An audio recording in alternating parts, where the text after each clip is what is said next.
fog persists in Detroit, a 30% chance of showers.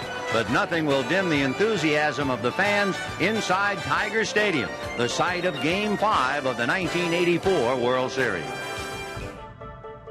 The thing about that whole year, we were 35-5.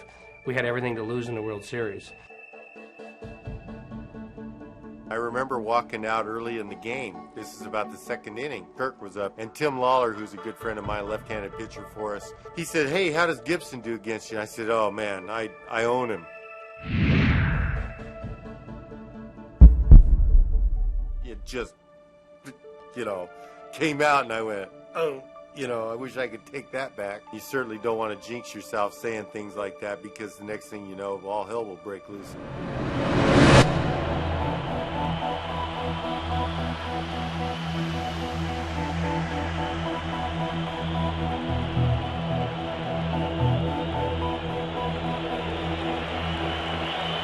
First base open, and they will walk Gibson, I believe, with Harris coming up. The obvious situation, you look at that, the play was to walk Kirk, to face me. There was one out. They wanted to set up the double play. I could see Dick in the dugout, and I said, "Hey, Goose, I think he wants you to put him on." And Goose, "I can get him out, And called Dick out of the dugout, and let's get out here and talk it over. I knew right away when Dick went out that Goose was going to try to talk him out of it.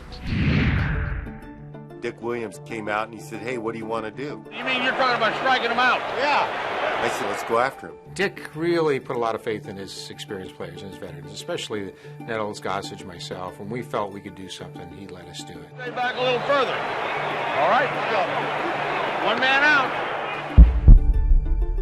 And that's when I was yelling, "Gibby, We don't want to walk you. We don't want to walk And Sparky's yelling at, Sparky was pretty good at motivating Gibby. Just stay within yourself and use your hands. Don't do anything special. And I think that fired Gibby up. Gibby is the kind of player that loves a challenge. Kirk Gibson made his major league debut, his very first at-bat in the big leagues, against Goose Gossage. And Gossage struck him out on 3 pitches. Blew him away, Sparky says. Instead of thinking negatively, I looked over at Sparky. I'm taking him up top. It's my time. It's when it counts. And I was, generating positive thoughts. The infield is up. They give Gibson the left field foul line. Brown is in left. And there it goes!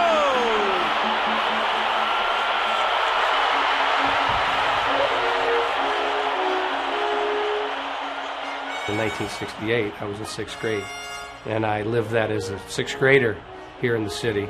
And now to be able to relive it in 1984 and be one of the guys who got to close it out is just very rewarding. And that'll be another one of those things that'll haunt Dick Williams. Dick was right."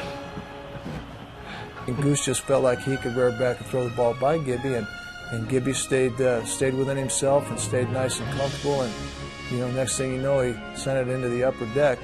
It went out twice as fast as it came in, and that pretty much sealed the series for us. And when I hit that home run, everybody knew the series was ours. And, it was time to start partying in the city of Detroit.